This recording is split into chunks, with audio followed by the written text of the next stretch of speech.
Yes, another day, another vlog, another update tayo guys dito sa Barangay 208. Tama-tama yung pagdating natin, umulan. Umulan. Ayan, nako. Bumuhos po ang ulan guys.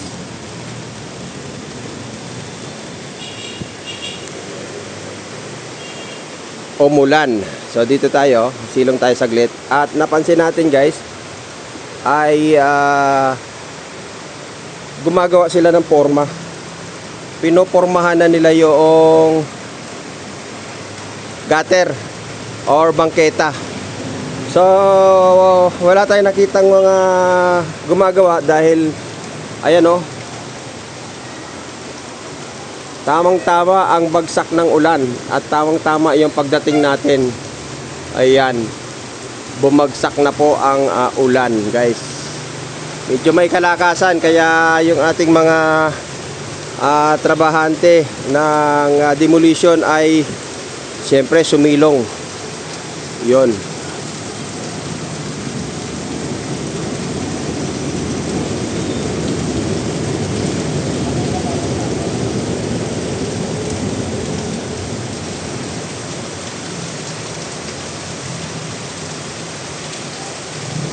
So ganito ang sitwasyon dito pagka umuulan, natigil.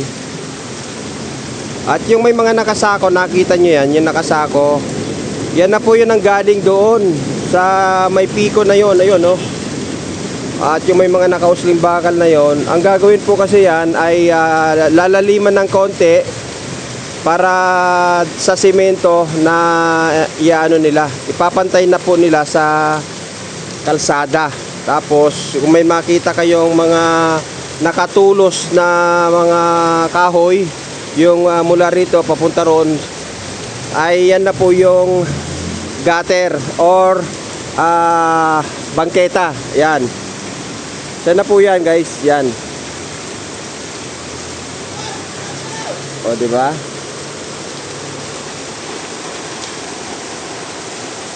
Lakas ng ulan oh. So dito pa tayo inabot ng ulan.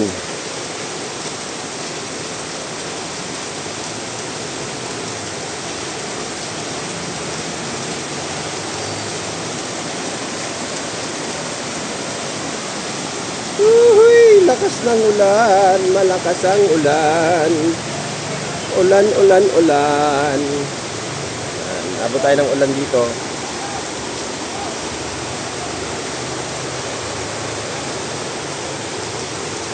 Tamang-tama, nakaligo si Sylvia. Ha! Matagal na hindi nawawasing si Sylvia, guys. Oh, Sylvia ko. Ayan si Sylvia. Ayan. Bakit Sylvia? Oy, sige nga. Oh, pangalan po niya ay si Sylvia. Ayan. Oh, bakit Sylvia pinangalan ko sa aking kabayo? Yan, sa aking motor. Oh, Sylvia po pangalan niya. O, di isipin nyo na lang kung sino si Sylvia. Bakit Sylvia nga pala? At meron din nga kasama, may kapatid yan, si Tricia. Ayan o, si Tricia naman, si Tricia. Ayan. O, bakit naman Tricia?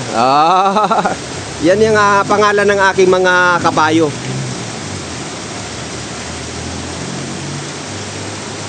Ayan. Si Sylvia, si Tricia, si B1 at saka si Bito. Oy! Ay, nako.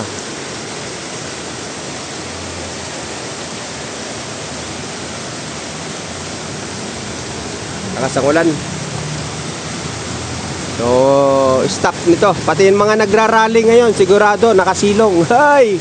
Bala ko pa naman sana pupunta ng rally kanina. At pagkakalam natin may rally sa sa Batasan. Doon sa Kongreso. So mamaya pupuntahan natin 'yon. Update tayo doon. At balita ko kagabi nagkabatuhan na ron. Oy, nako, medyo umiinit po ang usapin tungkol sa sa flood control corruption. Yan, nako, galit na ang taong bayan. So siyempre i-cover natin 'yan.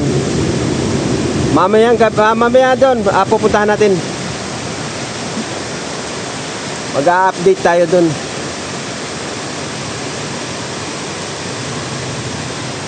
Nako, ito na nga oh, konting ulan lang, baha na guys oh. Ayan oh, nako, kaunting ulan lang. Yan sinasabi na nga ba yung flood control na yan eh. Kaunting ulan lang ay bumabaha na.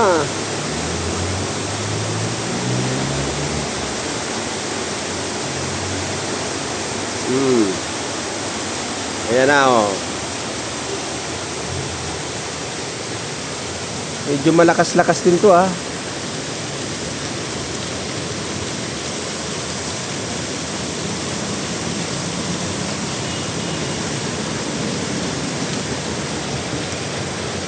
Buti na lang nakuha ko yung aking helmet.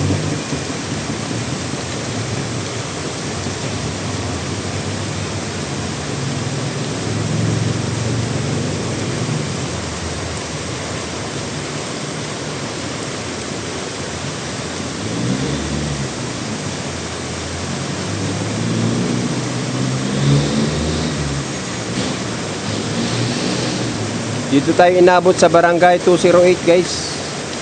Patila muna tayo ng ulan. Yan o. Yan, Rizal Avenue po yan. Tambunting yung harap na yan o. Tambunting.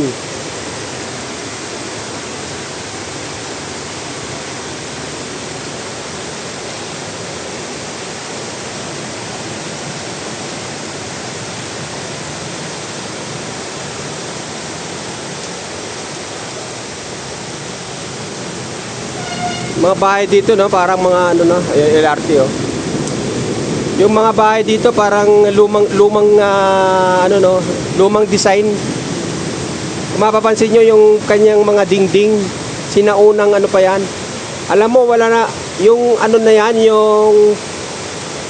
yung ganyang kahoy, mahal na yan. Lalo na yun no, yung malapad na yon. Yung tabla kung tawagin, mahal na pa yan ngayon. Sa ngayon, mahal na. Kaysa magganyan ka, magpader ka na lang. Di ba? O, kagaya nito, oh. Itong kulay green na to.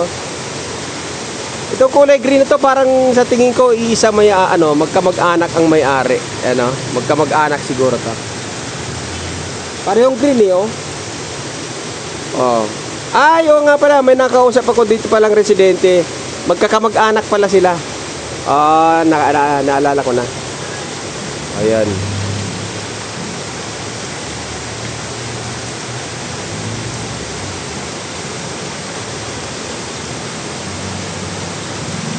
So ayan guys, kahit na maulan ay in-update ko kayo dito sa barangay 208 ano, at least alam natin kung ano ang nagaganap dito.